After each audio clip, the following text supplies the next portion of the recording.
So we're right around 7 months here since the release date of the Galaxy Note 9, and perhaps it has been forgotten in the YouTube space amongst the Galaxy S10's well-deserved love and praise, Galaxy A80's rotating camera mechanism madness, Galaxy Fold drama, and of course the Note 10 rumors.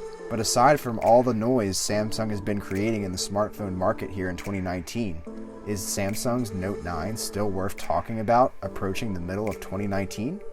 I certainly think so.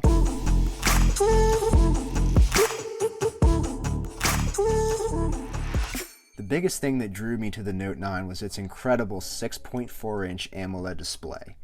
I used to look over to my coworker's desk and see a bright, poppy display that was miles ahead of my iPhone 8 Plus at the time. The rounded and minimally bezeled screen added to its amazing appearance. And the vibrant colors of the display are still breathtaking, especially right after looking at the LED display of my iPhone XR. The screen is very large, and that size is definitely put into perspective for me when lining it up with the Nintendo Switch. You suddenly realize that the screen size is actually larger than the Nintendo Switch. The form factor of the phone itself is very well built. I really enjoy the fingerprint sensor on the back of the phone, but sadly this will probably be left out on the Note 10. The phone looks great, although I prefer the new colors of the S10 phones more than this Note 9. I honestly never use the phone without a case anyway, as I enjoy this phone having a bit more size and weight, as weird as that sounds. This is a powerful, beefy spec'd phone, and I want the feel of the phone to follow suit with that. And if you like cases, you're in luck because Samsung does a great job with their cases.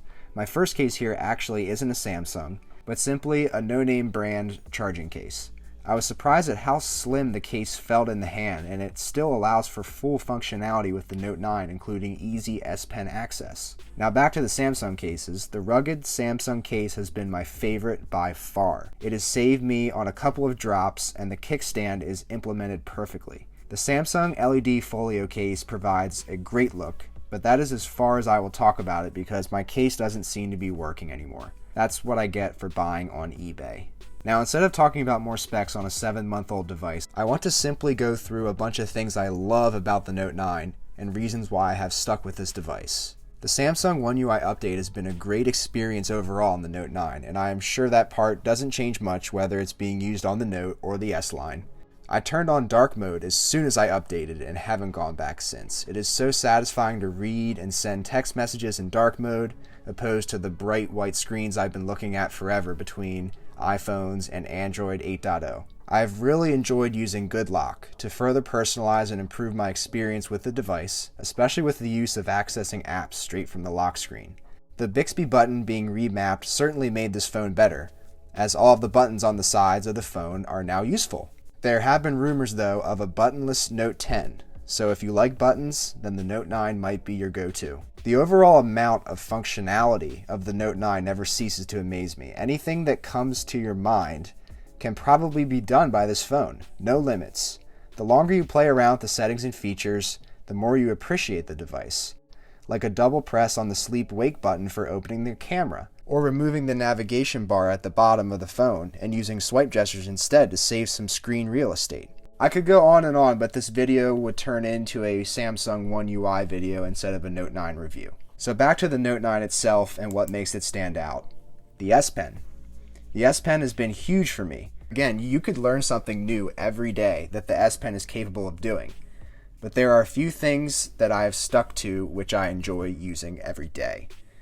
Aside from the obvious note-taking and writing, Smart Select is the most used function for me.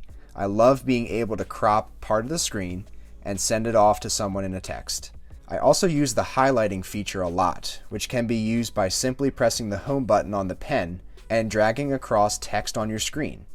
This is so much better than trying to hold down part of the screen with your finger, then dragging the ends of the highlighted area using your fingers. It's honestly a pain. And that gets me to my next point about the S Pen, which is that I love its functionality as a mouse replacement. When the S Pen is close to the screen, a small circle or pointer, for a lack of better terms, will appear, which allows for very precise taps or clicks. And for me, it's very useful in gaming. You may be playing a game which requires the most precise of taps or clicks, which a finger will not always perform as precisely. Overall, the S Pen is honestly the reason you purchased the Note 9. The functionality of the Note 9 continues with its Bluetooth and Type-C capabilities.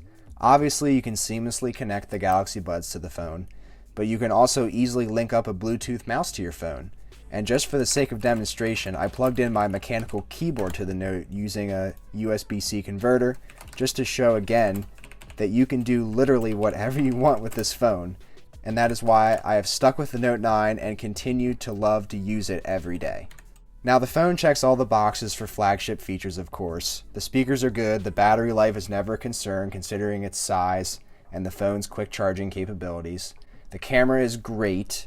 The combination of a good camera and beautiful display makes your photos and videos look all the better when showing them to family and friends. I'm probably missing some other very notable features at this point, but all things considered, this phone is still holding up the same way it did fresh out of the box. It's interesting to see these amazing products come out, and in 6 months' time they are rarely talked about and seemingly forgotten on YouTube. Samsung has had so much going on since last August, and as a result, it makes the Note 9 the best forgotten phone in recent history. If you enjoyed this video, then be sure to give it a thumbs up, post a comment down below, and please consider subscribing. I hope to see you around for the next video. Thanks for watching. Take care.